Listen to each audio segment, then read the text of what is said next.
Have you ever felt a sudden pull, like something was trying to stop you or maybe guide you?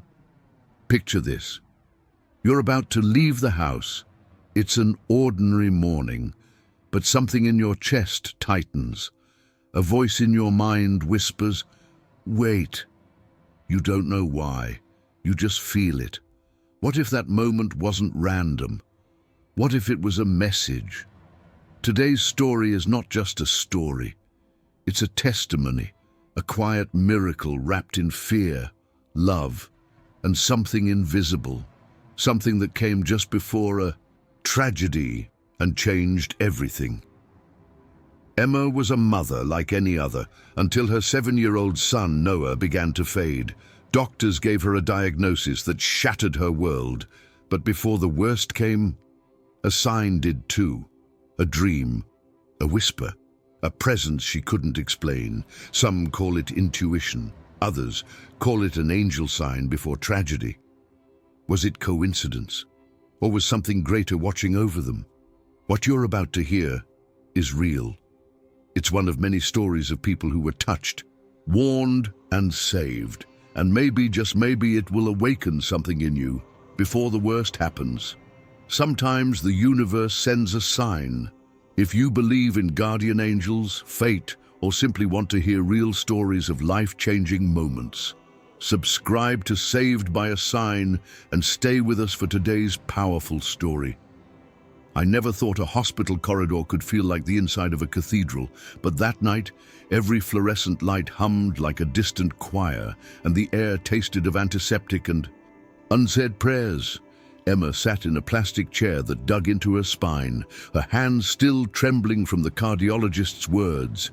Percentages, risks, a chance. Words that floated like frost in her mind until one sentence carved through everything. We can't guarantee anything. She wasn't someone who prayed. Faith, to her, belonged to people who hadn't lost too much. But that night, as the world outside the window darkened into a deep shade of navy blue, Emma pressed her hands together, not to ask for a miracle, just to ask that her son wouldn't feel alone in whatever might come. She leaned over his small body, breathing in the faint scent of the lavender lotion she always used after his baths. It was a scent that still carried laughter, bubbles, and bedtime stories. "Please," she whispered against his warm forehead, "just don't let him be alone." Noah stirred under the blanket, his eyelids fluttering like moth wings, and then he said something that cracked the silence like lightning across calm water. "Mommy, I won't be scared. The man with golden wings told me everything will be okay." Emma's heart skipped. For a moment it felt like the entire world leaned in to listen. "What man, sweetheart?" she asked, her voice barely there. Noah blinked slowly, as if she'd asked him something obvious. "The one who stood by the window," he said. "He said I would fly with him." Emma turned toward the window instinctively.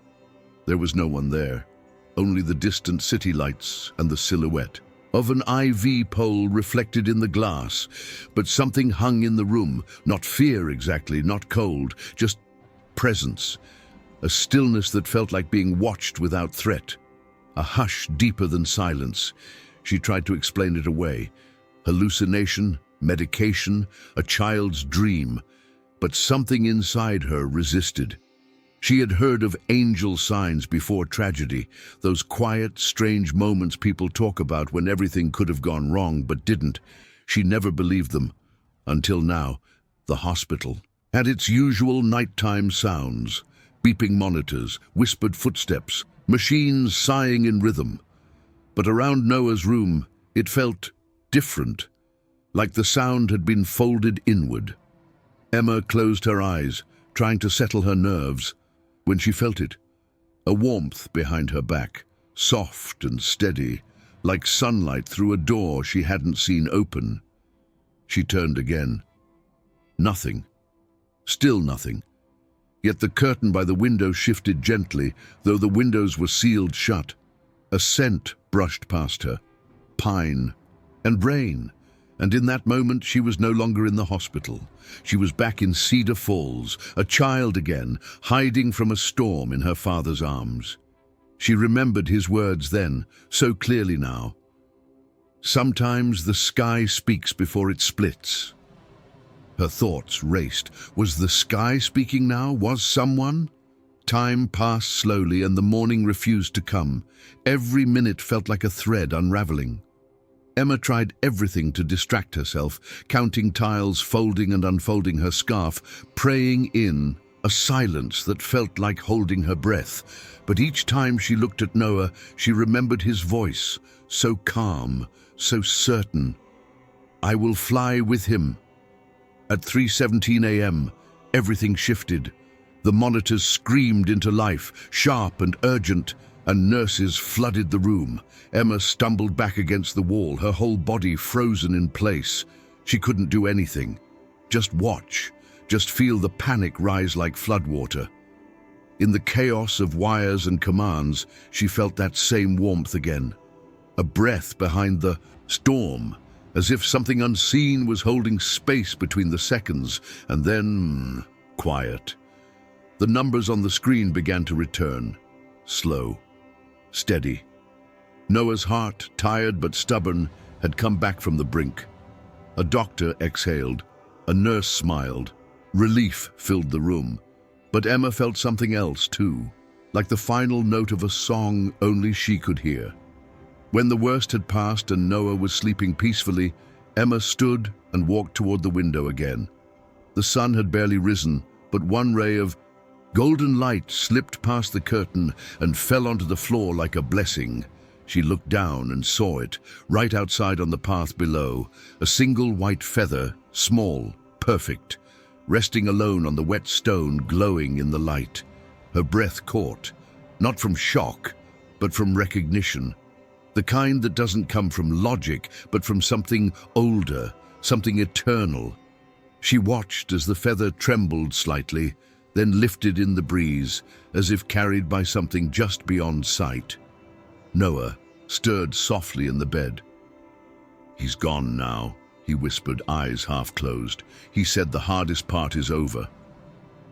Emma covered her mouth with her hand, tears slipping through her fingers, not out of fear, but out of awe, out of that quiet, aching gratitude that comes when you realize the universe might be more alive than you thought. The doctors would later call it a good sign, a positive response, medical progress. But Emma knew better. She had seen too much in those silent hours. She had felt something cross through the veil, just long enough to leave behind a promise. She stepped outside as the drizzle began to fall, letting the soft rain touch her face. The world moved on around her, unaware. But Emma stood still for a moment, heart wide open, eyes turned upward, and whispered two words only the soul could understand. Thank you.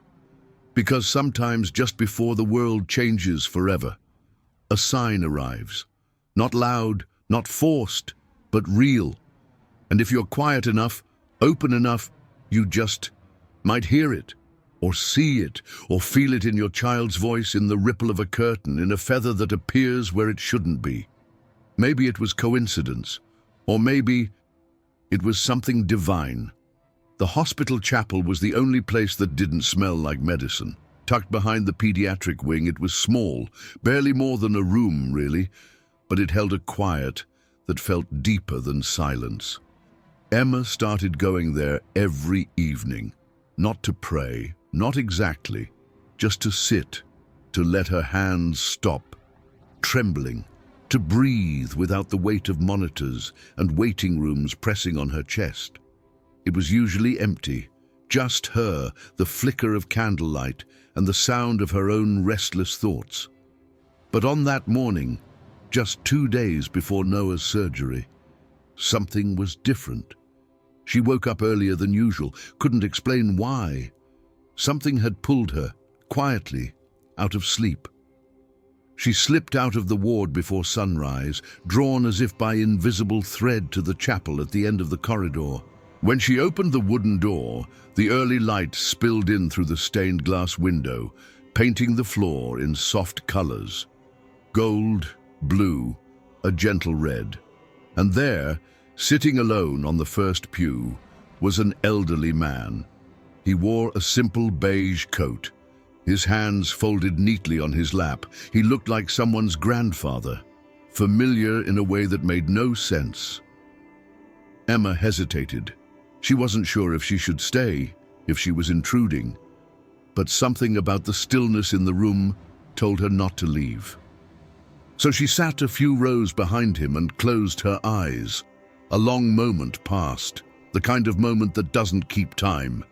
Then the man turned his head slightly, just enough to speak.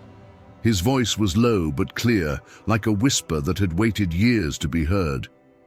"Fear not, mother. He is not alone in this."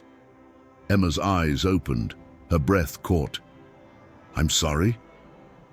He turned just a little more, enough for her to see his eyes. They were kind, old but steady, and full of something she couldn't name. "Sometimes," he said, nodding gently toward the stained glass window, "they fly before we understand how." Emma followed his gaze. The window showed an image of a child, cradled in the arms of what looked like an angel, wings open wide behind them. She had sat in that chapel dozens of times. Somehow she had never really seen it. Her heart began to pound. Do I know you?" But the man simply smiled. A calm, quiet smile, the kind that asks no permission and leaves no fear behind. She turned, her eyes away for only a second, just to gather her thoughts, to look down at her hands. But when she looked back, he was gone. Not walking down the aisle, not standing near the door, just gone. The chapel felt suddenly colder, or maybe emptier. She stood and stepped forward, scanning the room. No footsteps, no sound, nothing but the quiet rustle of wind beyond the glass and the colored light that still danced on the floor. Emma sat back down, her legs trembling slightly. She tried to make sense of it, but every thought unraveled as soon as she touched it. Maybe he was a patient's grandfather. Maybe she had drifted into some kind of half-sleep. But deep down, in the space where fear and faith meet, she knew. She hadn't been alone in that room. And Noah wouldn't be alone in what was coming. Something had spoken to her through that man. Something had arrived in soft steps, said what needed to be said, and disappeared like it was never meant to stay. Maybe it was just an old man with a gentle heart. Or maybe it was the first sign. That final night felt like the world had pressed pause. The hospital lights dimmed low, the halls quieted, and even the machines beside Noah's bed seemed to breathe more softly. Emma sat curled in the visitor's chair, clutching her son's small hand as if her grip could keep him tethered to this world. She hadn't meant to fall asleep. She was only resting her eyes, just for a moment. But sleep took her gently, like a lullaby sung from far away. What came next didn't feel like a dream. She was standing in a field, wide, golden, endless. The grass shimmered with morning light, yet there was no sun, just brightness. Children laughed in the distance, running barefoot through wildflowers, their voices echoing like music. The sound was so pure, so full of joy, it almost broke her. Above them moved beings she couldn't fully comprehend, shapes of light with soft wings, not like feathers, but like radiance shaped into motion. They weren't frightening. They weren't strange. They were peaceful, familiar in a way that made Emma's soul ache. One of them drifted closer, its presence warm like sunlight on closed eyelids. It didn't speak with words, not in the way humans do, but Emma understood it completely. She thought it was coming for her, or worse, for Noah. She stepped back, heart tight in her chest. But the being only reached toward her, palm open, not to take, but to offer something deeper, reassurance, a knowing. Then came the voice. Not male or female, not young or old, just timeless. A voice that seemed to rise from within her own heartbeat. You must trust the unseen. The words echoed through her, and in that instant, all the weight she had been carrying, every fear, every calculation, every silent panic began to lift, not disappear, but dissolve just enough to let something else in. She woke with a soft gasp, tears already slipping down her cheeks. Noah was still sleeping beside her, breathing in quiet, steady rhythms. The room hadn't changed, but something inside her had. Emma looked toward the window. The sky beyond it was still dark, that sacred hour before dawn when even the night seems to hold its breath. She touched her chest, feeling the last remnants of the dream settle there like light in water. She didn't know what would happen in the morning, the surgery, the risks, the long, fragile road ahead. But for the first time in days, her heart was calm, not because she had answers, but because she had been reminded of something older than fear, that sometimes what saves us is not what we see, but what holds us when we can't see anything at all. Morning came with a pale, trembling light, the kind that doesn't rise, it creeps, through windows, under doors, into places not ready to wake. Emma sat beside Noah's bed, her fingers brushing back his hair as the nurses moved quietly around them, preparing for the moment she'd been dreading since the day everything changed. He looked so small in that pale blue gown, just a child. Yet somehow he held a calm that didn't belong to this world. He glanced up at her with that soft, knowing smile, the one that always made her forget for a second how fragile things really were. Then, as if he were heading off to a play date instead of open-heart surgery, he said, "I'll tell them you said hi." Emma's breath hitched. Her heart clenched so hard it hurt to stand. She bent down quickly, wrapping her arms around him. He smelled like clean linen and lavender. Soap, his smell, the one she'd recognize in a crowd. She held on longer than she should have, longer than they said she had. "I love you so much," she whispered, but what she meant was, "Don't go too far. Come back to me." Noah simply nodded, like he already knew. As the nurses gently rolled the bed away, Emma took one step forward, then stopped. Her voice cracked into a prayer that barely made it past her lips. "God, just don't let him be afraid." The double doors swung shut behind him. Just like that, he was gone. The hallway fell quiet.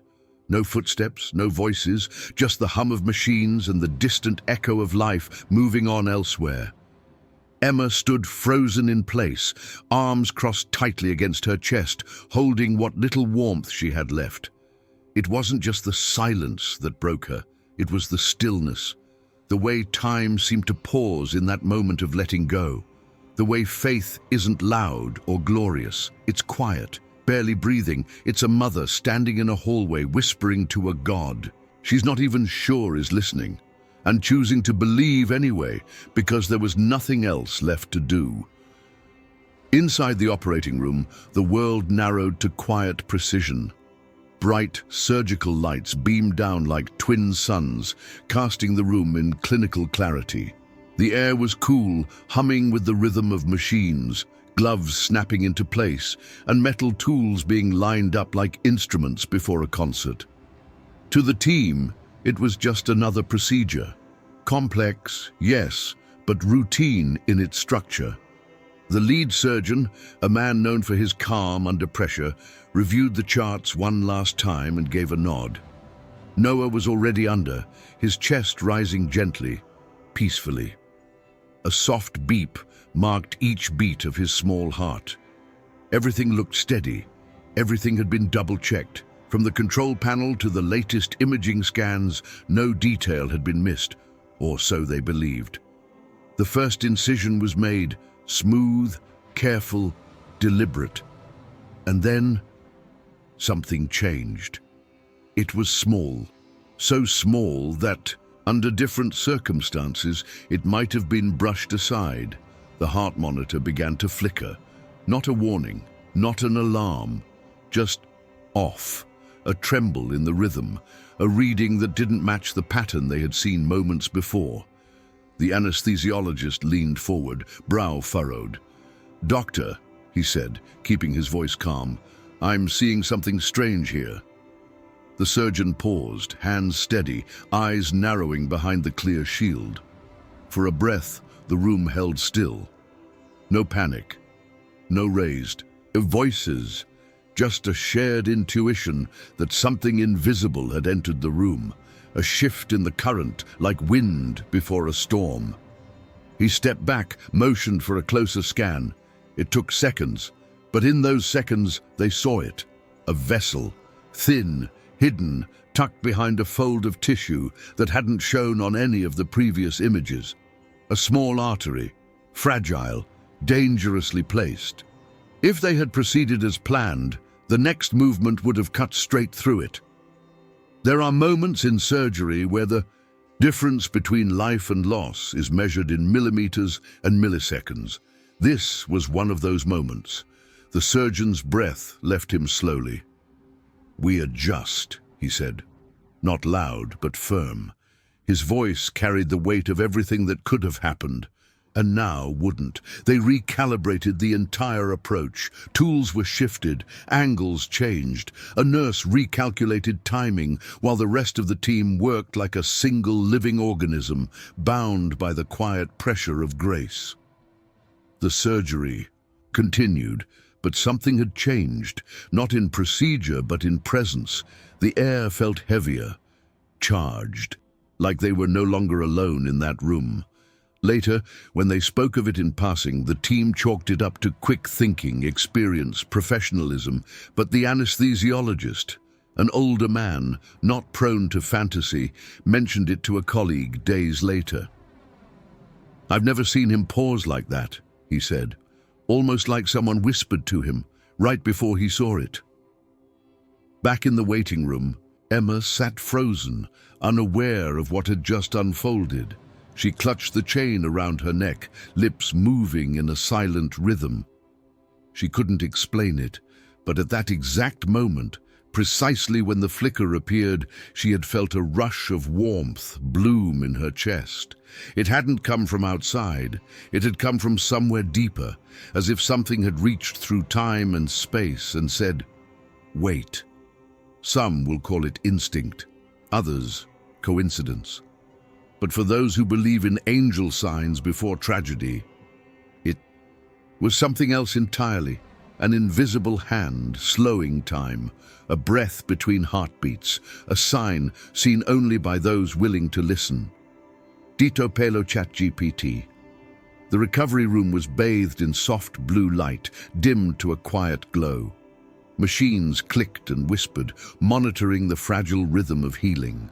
Outside, the day had already turned to afternoon, but time inside that room had lost its edges. Emma sat motionless beside Noah's bed, his small hand wrapped in both of hers. Every few minutes, she would close her eyes and lean her forehead against their clasped fingers, listening for the slightest change in his breathing.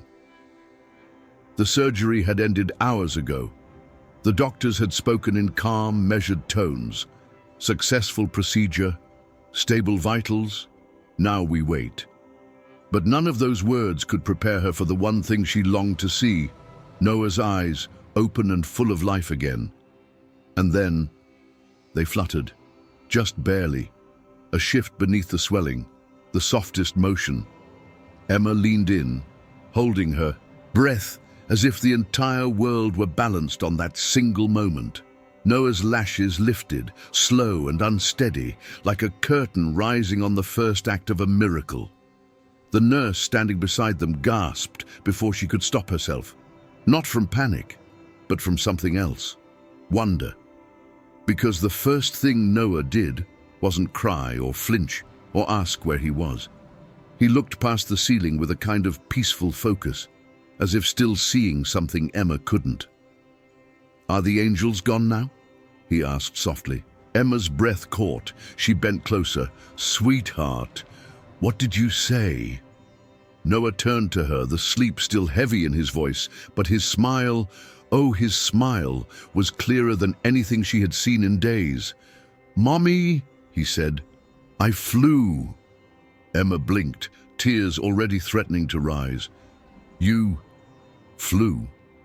He nodded with the quiet certainty of someone describing something as real as rain. "I wasn't scared.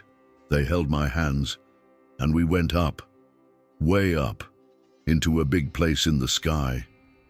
She swallowed, the room suddenly feeling both too cold and too full. "What kind of place?" "There were colors," he whispered, eyes fluttering closed again for a moment. "Colors I don't know. They were warm. They didn't hurt my eyes. They felt like singing." Emma glanced at the nurse, who said nothing, just watched, frozen, hand over her mouth. "One of them," Noah continued, "had a voice like music, like wind and bells. He said I had to come back, because you still needed me." His words wrapped around Emma like a blanket, stitched from threads of hope and awe. She wanted to ask more, to hold him and ask for every detail, but a stillness came over her heart, telling her she already knew enough, that what mattered wasn't the explanation, but the message. Somewhere, between anesthesia and awakening, Noah had touched something untouchable. He had stepped beyond the veil and been held, not just by medicine or machines, but by something ancient, luminous, and kind. The nurse wiped her eyes without a word and quietly left the room, giving them space. Emma sat there, forehead resting against Noah's temple, listening to the rhythm of his breath. And though she still didn't have the words for it, one thing was certain. Noah had not come back alone. Something had brought him home. Later she would wonder why children seem to see what adults have forgotten.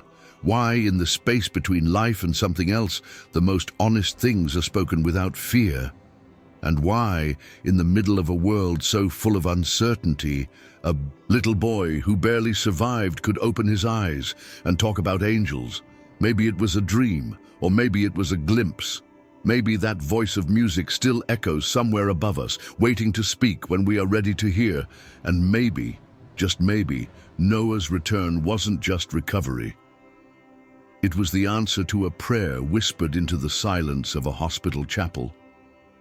In the quiet days that followed the surgery, something shifted, not just in Noah's recovery, but in the atmosphere around him. Nurses, who once moved briskly between charts and machines, began lingering a little longer by his bedside. Doctors who had once spoken only in clinical terms now smiled gently as they checked his vitals. It wasn't just the fact that he was healing. It was the way he spoke, the way his voice carried something else.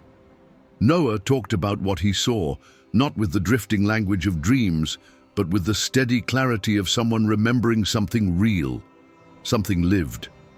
One morning, as Emma helped him sip juice from a plastic cup, he looked up and said, "It's okay now, Mommy. They told me it would be." "Who told you?" she asked, trying to keep her voice calm. He thought for a moment, then replied, "The ones with light. And the man with the coat. He was really nice. He smiled at me before I went to sleep and told me to be brave." Emma froze. Her hands, still holding the cup, began to tremble. She forced a soft smile, but her mind was racing. The man with the coat. The memory of the chapel came, flooding back. The beige coat, the gentle voice, the way he vanished like a breath in still air. She had never told Noah about him. Not one word, not in passing, not even a hint. "What did he look like?" she asked, her voice low. "He looked like a grandpa," Noah said simply. "He was sitting near the window. He didn't talk much, but he said I wouldn't be alone." Emma swallowed hard, a warmth rising in her chest that was equal parts wonder and disbelief. She didn't know how to explain it, not to herself, not to anyone, but she knew what she had seen, and now Noah was describing the same man, from a room he'd never entered, and it wasn't just that. Another time, As the nurse changed his IV, Noah turned to her and said, "That glass with the angel. She was holding a boy, right?" The nurse paused. "What glass, sweetheart?" "In the church room," he said. "The one with the colors on the floor. She was holding him like he was flying." The nurse looked at Emma, startled. "He's never been in." "There," she whispered. Emma could only nod, tears gathering in the corners of her eyes. She wasn't surprised anymore, not really. What Noah was describing wasn't just vision. It was memory, not imagined, remembered. Each time he spoke, it felt as though another veil was being lifted. His words, simple, innocent, landed with the weight of something sacred. Nurses who once rolled their eyes at talk of faith now listened in silence. A surgeon who prided himself on logic came by once just to sit near. The boy, no clipboard, no questions, just stillness. Emma never pushed Noah to speak. She never asked for details. She didn't want to contaminate the purity of whatever he was holding. Instead, she just listened. Sometimes smiling, sometimes crying, but always with the same feeling blooming in her chest, awe. Because it wasn't just a story anymore. It wasn't just survival or luck or timing. It was something deeper, an invisible thread woven through moments, stitched into the silence, pulling them towards something she couldn't fully name. Noah had been somewhere she hadn't, and what he brought back was not fear or confusion, but peace. And for Emma, that was the sign that changed everything. By the end of the week, Emma no longer questioned what had happened, not because she suddenly had all the answers, but because she had learned to live without needing them. There was a stillness inside her now, a kind of quiet clarity that she had never known before. It wasn't about logic or doctrine, or proving what she had seen. It was about surrender, about finally letting herself believe in what had always been there, waiting to be noticed. This wasn't just about Noah surviving surgery. It was about the man in the chapel who disappeared the moment she turned her head, about the dream that felt more like a journey, about a child describing places he had never been and angels he had never learned about. It was about the flicker on a monitor at the exact moment it mattered most. And it was about a boy who smiled after waking up from the edge of the unknown and said, without fear, "I flew." Emma began to revisit everything, not just the recent days, but her life before. She remembered moments that once seemed small. The sudden pull not to take a certain road, the voice that once whispered wait, the dream she'd brushed off because it didn't make sense. Now they shimmered with new meaning. Maybe she had always been guided. Maybe she had just been too busy, too skeptical, too afraid to listen. She found herself returning to the chapel more often, not to ask for anything, but to give thanks. Sometimes she would sit in the same pew where that old man had been, her fingers resting on the wood as if trying to feel his presence again. She never saw him, not again, but she didn't need to. Something in her heart had shifted. She began writing, not a memoir, not a book to be published, but a story. Noah's story, their story. In the quiet moments between hospital checkups and bedtime, prayers, she scribbled it all down on old notebooks and folded paper, not for fame, not for attention, just so she wouldn't forget, just in case someone, somewhere, someday needed it the way she once did. "There are messengers among us," she wrote at the top of one page. "They don't always wear wings. Sometimes they wear beige coats, or speak through a child, or leave behind a single feather on a rainy morning. And sometimes they appear before we know we need them." Emma no longer tried to explain it all. Instead, she lived with a heart wide open to wonder. She saw signs in places she once thought ordinary, a gust of wind through a closed window, the way sunlight passed through glass at just the right moment, a stranger's kind glance that carried a message she hadn't realized she needed. Faith, she realized, wasn't about certainty. It wasn't about never doubting. It was about showing up anyway, listening, trusting the unseen, and knowing, deep in your bones, that even in the darkest hours you are not alone. Not every question needs an answer. Not every mystery is meant to be solved. Some are meant to be held, like Noah's hand in hers, as proof that love travels farther than fear, and that sometimes grace arrives long before we know how much we need it. The seasons changed slowly, like soft pages turning in a book that Emma wasn't quite ready to finish.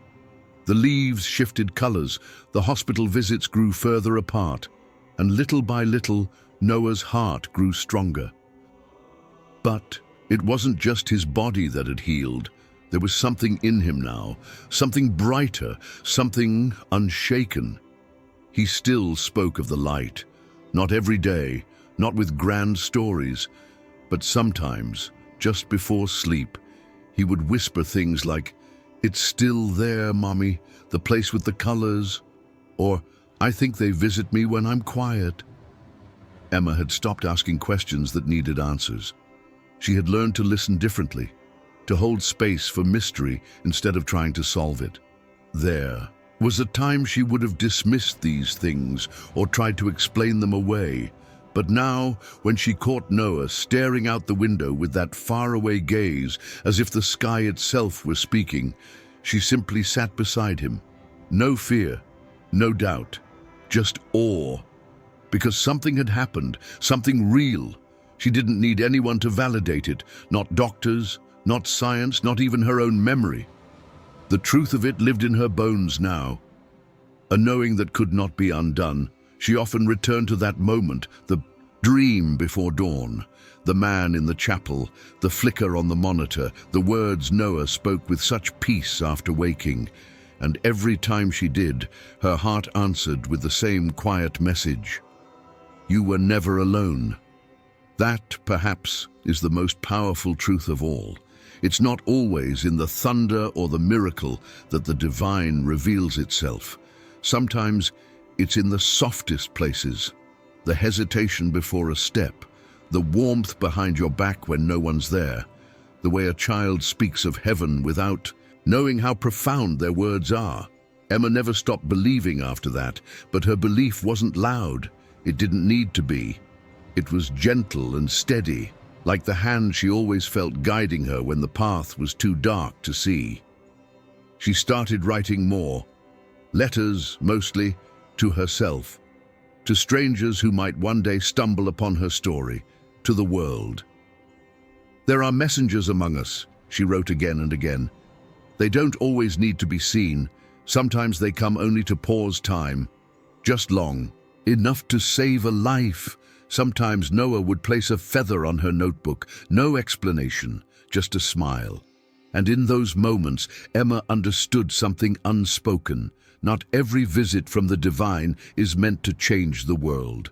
Sometimes it's meant to change one heart, yours, because maybe what happened to Emma and Noah wasn't unique. Maybe signs like this are happening every day, in hospital rooms, in quiet morning dreams, in last-minute hesitations that make no sense until it's too late to ignore them. And maybe someone is trying to speak to you too. Have you ever felt it?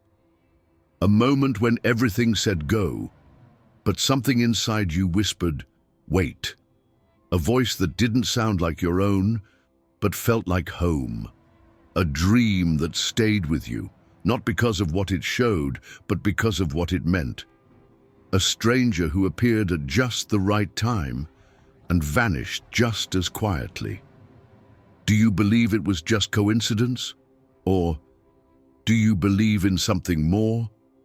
Do you think angels are still walking beside us, whispering, nudging, showing up before we even know we need them? Maybe your story hasn't arrived yet, or maybe it already has, and you're only now learning how to see it. If this story touched your heart, don't let these signs go unnoticed. Subscribe to Saved by a Sign and stay with us to hear more real stories of faith, mystery, and the moments when life whispers, just in time. Thank you for staying until the end. But remember, there are stories that aren't just meant To be heard, they're meant to be felt. We'll see you in the next one if you're still listening.